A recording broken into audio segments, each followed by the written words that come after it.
Perkenalkan, nama saya Rukianti, saya dari kelas Biologi. Saya di sini akan mereview materi yang telah disampaikan pada pertemuan kedua dan ketiga oleh Ibu Esi Julpiani, SPSI, MHKes, selaku dosen pengampu mata kuliah Sosiologi Antropologi Kesehatan. Materi yang pertama yang akan saya review yaitu materi tentang kebudayaan, unsur kebudayaan, dan nilai budaya dalam masyarakat. Ada definisi kebudayaan menurut para ahli.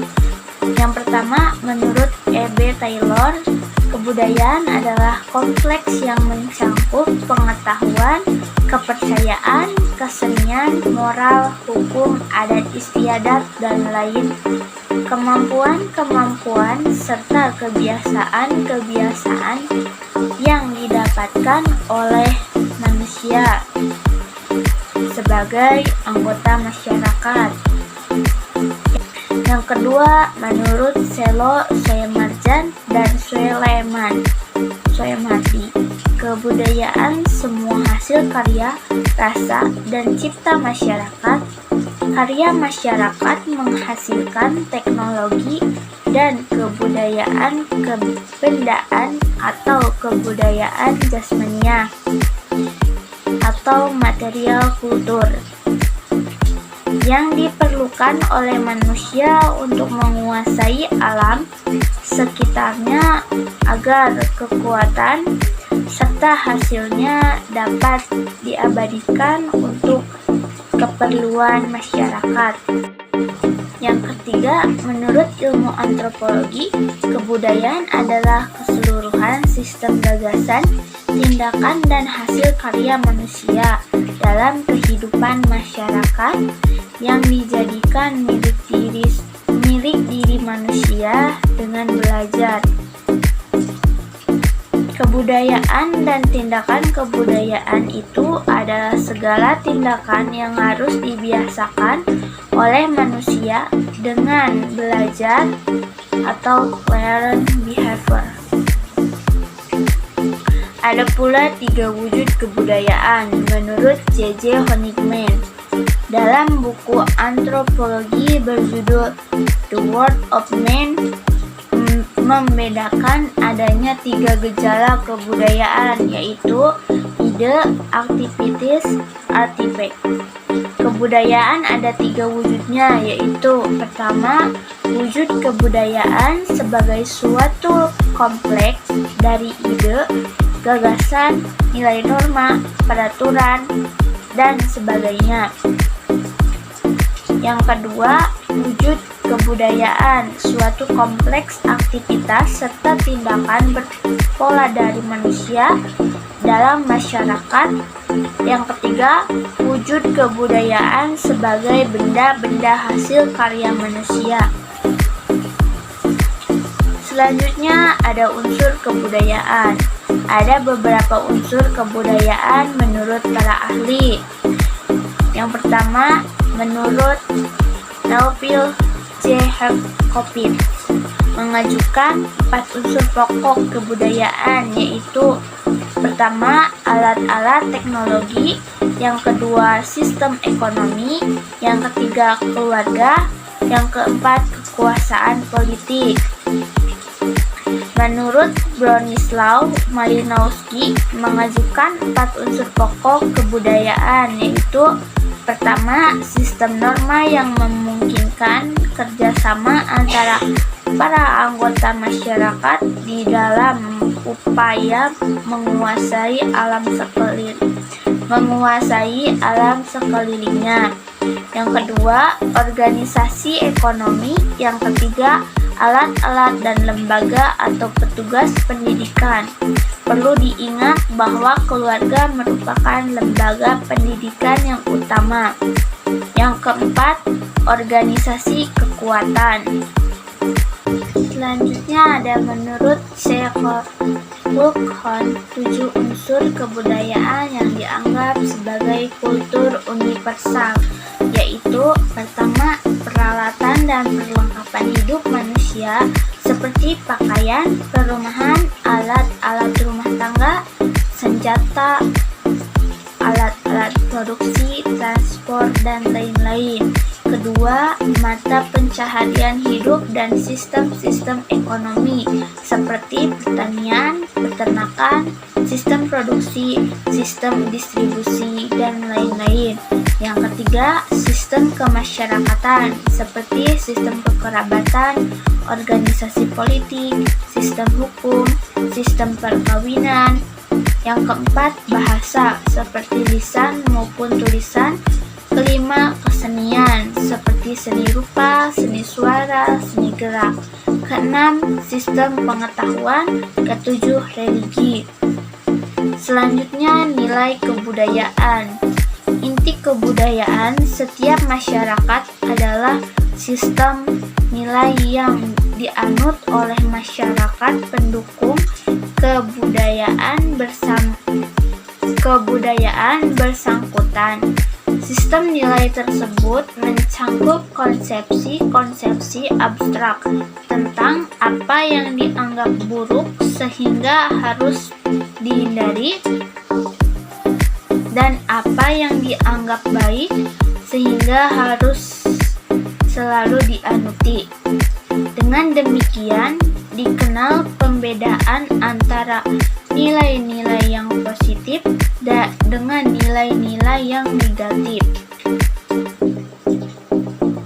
Karena sistem nilai tersebut bersifat abstrak, yaitu sangat abstrak, perlu diketengahkan beberapa indikator nilai-nilai, yaitu pertama, konsepsi mengenai hakikat hidup. Kedua, konsepsi mengenai hakikat karya. Yang ketiga, konsepsi mengenai hakikat waktu. Keempat, konsepsi mengenai hakikat lingkungan alam. Yang kelima, konsepsi mengenai hakikat lingkungan sosial. Selanjutnya ada fokus kebudayaan. Ada suatu unsur kebudayaan atau beberapa peranata tertentu yang merupakan suatu unsur pusat dalam kebudayaan. Contoh, bangsa Priai, kebudayaan masyarakat Bali. Bangsa Dani di Lembah Besar Baliem, Pegunungan Jaya Wijaya di Irian Jaya. Pula dalam masyarakat penduduk Trobriand Etos. Kebudayaan adalah suatu kebudayaan sering memancarkan suatu watak khas tertentu yang nampak, contoh Batak, Sunda, Jawa. Koen Jaranin Grad dalam Waristo 2012 menilai budaya merupakan nilai yang terdiri atas konsepsi-konsepsi yang hidup dalam alam pikiran sebagian besar warga masyarakat dalam hal-hal yang mereka anggap amat mulia. Sistem nilai yang ada dalam suatu masyarakat menjadi orientasi dan rujukan dalam bertindak bagi mereka. Oleh sebab itu, nilai budaya yang dimiliki seseorang mempengaruhinya dalam mengambil alternatif cara-cara, alat, dan tujuan-tujuan pembuatan yang tersedia. Nilai budaya memiliki beberapa tujuan berdasarkan pada fungsi dalam kehidupan bermasyarakat, di antaranya pertama sebagai salah satu pedoman bagi perilaku manusia di masyarakat. Kedua, sebagai faktor pendorong munculnya pola berpikir masyarakat. Yang ketiga, sebagai salah satu sumber tatanan cara berperilaku yang cukup penting, misalnya hukum, adat, dan kebiasaan, aturan mengenai sopan santun, dan lain sebagainya. Nilai budaya sebagai ciri khas yang membedakan suatu kelompok masyarakat di suatu tempat dengan kelompok masyarakat lainnya. Maka, nilai budaya memiliki karakteristik dibandingkan dengan yang lain, antara lain: pertama, nilai budaya bukan merupakan bawaan dari lahir, melainkan suatu yang perlu dipelajari. Kedua, nilai budaya bisa diwariskan dari satu orang ke orang lainnya, atau dari suatu kelompok ke kelompok lainnya. Bahkan bisa diwariskan pula antara generasi manusia. Yang ketiga, nilai budaya memiliki simbol yang menjadi ciri khas suatu budaya. Ada 3 konsep yang senantiasa berkaitan dengan nilai-nilai budaya, yaitu pertama, simbol-simbol, slogan, atau yang lainnya yang kasat mata. Kedua, sikap, tingkah laku, gerak-gerik yang muncul sebagai akibat adanya slogan atau moto tersebut. Ketiga, kepercayaan yang tertanam yang telah mengakar dan menjadi kerangka acuan dalam bertindak dan berperilaku. Kemudian nilai budaya dalam masyarakat. Yang pertama, selalu mengatakan permisi. Kedua, seorang gadis dilarang duduk di depan pintu. Yang ketiga, gerebekan mulut. Keempat, sedekah bumi. Kelima, tradisi bayi baru lahir, yaitu diazankan. Yang keenam, menjadi ramah. 7, mengucapkan salam. Kedelapan, saling toleransi. Ke-9, mudik di hari raya Idul Fitri. Ke-10, makan nasi bagi orang Indonesia belum makan. Yang ke-11, dilarang menyapu malam hari. Dan yang ke-12, dan lain-lain. Selanjutnya, fungsi kebudayaan. Yang pertama, pakaian. Kedua, rumah atau tempat tinggal. Ketiga, komunikasi. Keempat, pangan. Kelima, nilai atau norma. Selanjutnya, saya akan mereview materi tentang konsep makan dari sudut budaya. Ada definisi makan. Ada beberapa definisi menurut para ahli.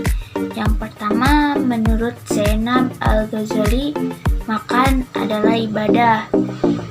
Yang kedua, menurut Profesor Dr. Ali Komsan, makan merupakan ajang bagi anak untuk belajar banyak hal.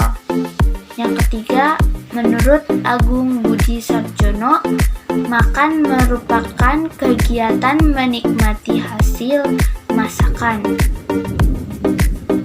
Yang keempat, menurut Rasi Hogue, makan adalah keterampilan sosial anak akan belajar kesabaran dan sopan santun.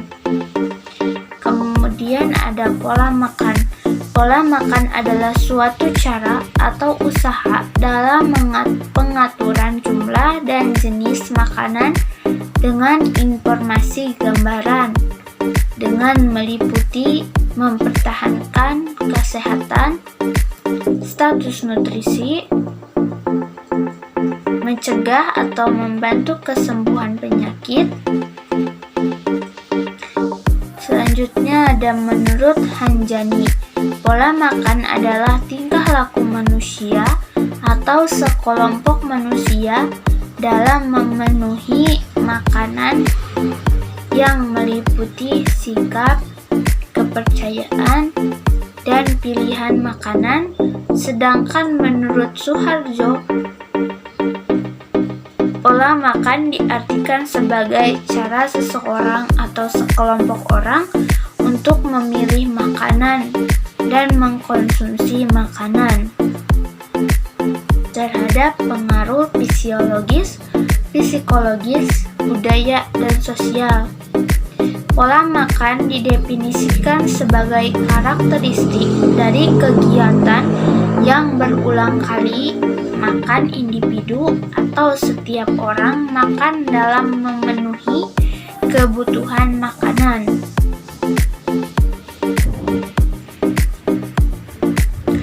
Selanjutnya ada komponen pola makan. Yang pertama, jenis makan adalah sejenis makanan pokok dimakan setiap hari, terdiri dari makanan pokok lauk hewani, lauk nabati, sayuran, dan buah yang dikonsumsi setiap hari. Makanan pokok adalah sumber makanan utama di negara Indonesia yang dikonsumsi setiap orang atau kelompok masyarakat yang terdiri dari beras, jagung, sagu, umbi-umbian, dan tepung. Yang kedua, frekuensi makan.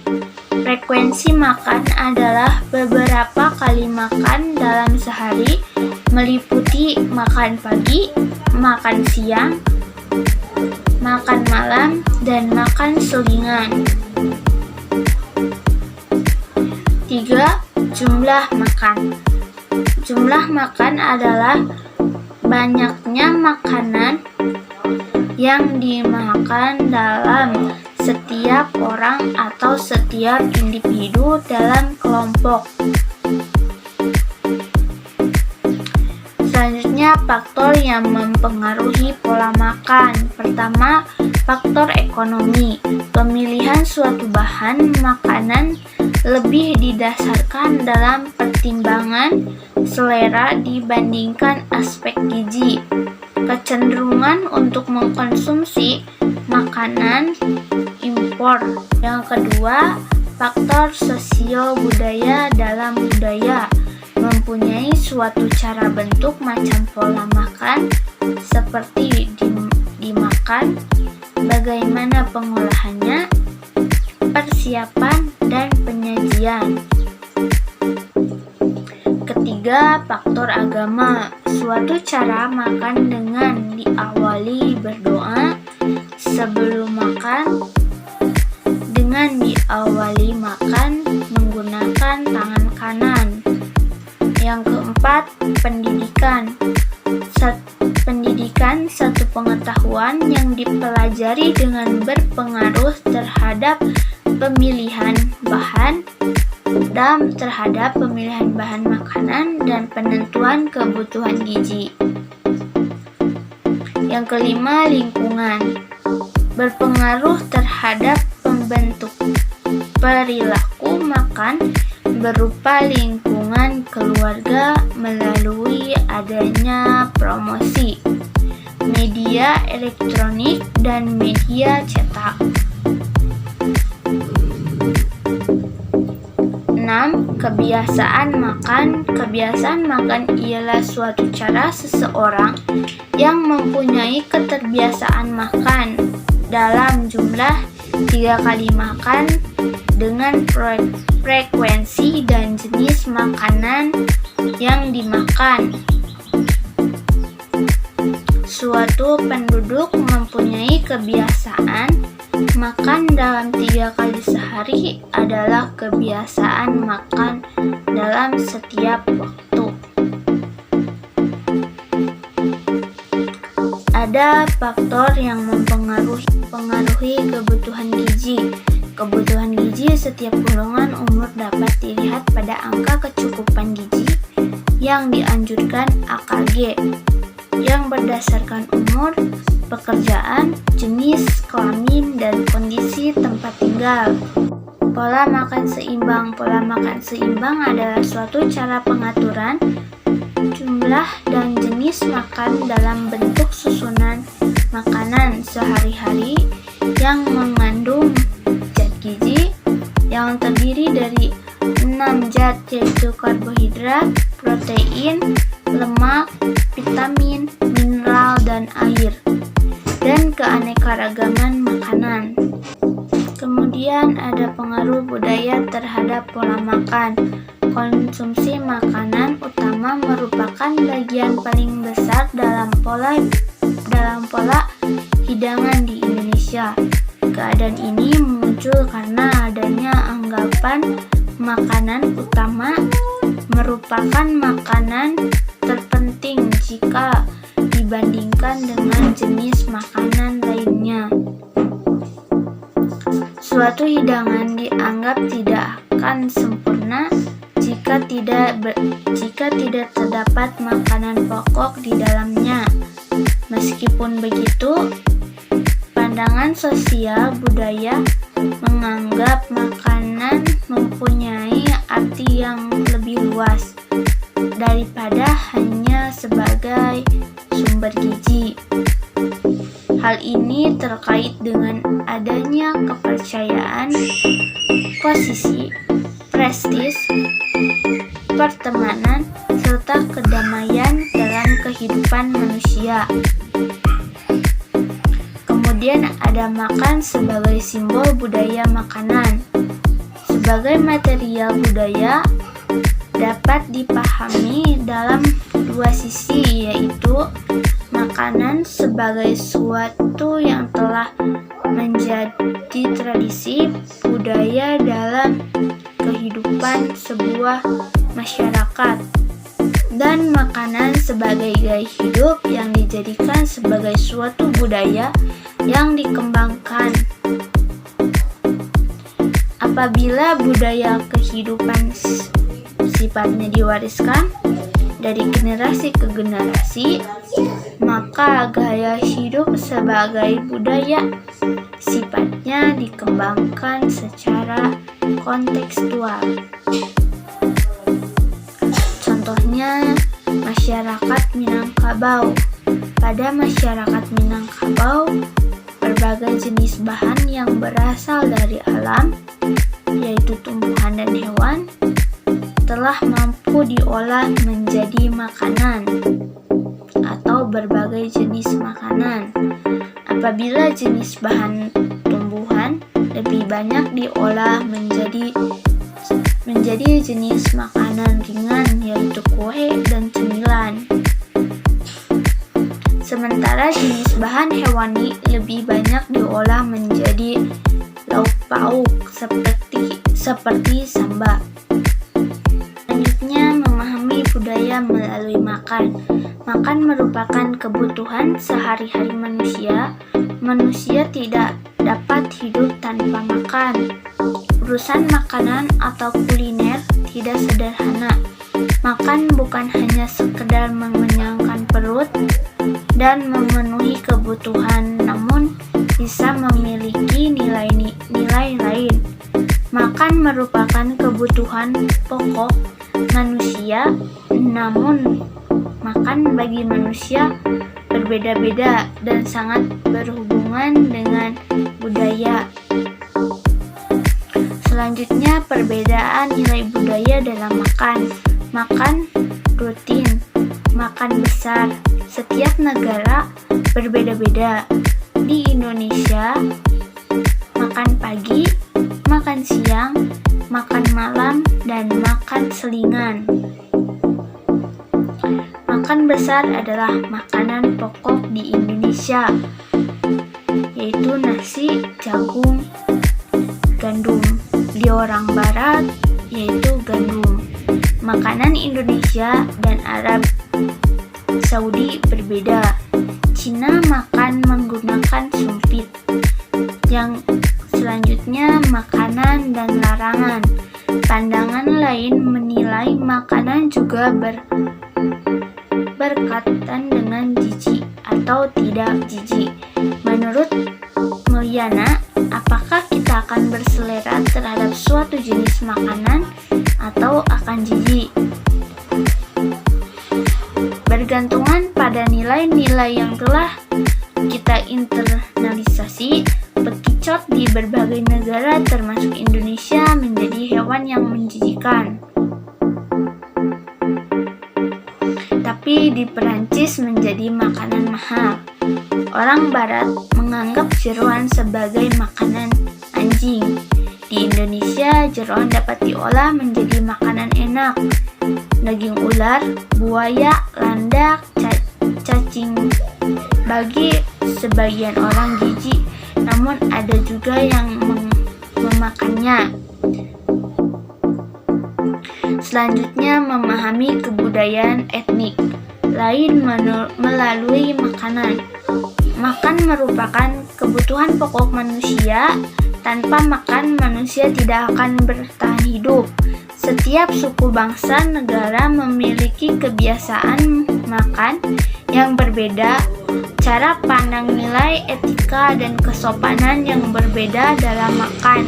Melalui makan yang berbeda antar etnik dan melihat bahwa kebudayaan antar etnik berbeda. Contoh, makan sagu di Papua, lalapan di Sunda, lawar darah di Bali, sosis dari darah di Korea Selatan. Mungkin sekian review materi dari saya. Kurang lebihnya mohon maaf. Ditutup. Wabillahi taufiq wal hidayah. Wassalamualaikum warahmatullahi wabarakatuh. Terima kasih.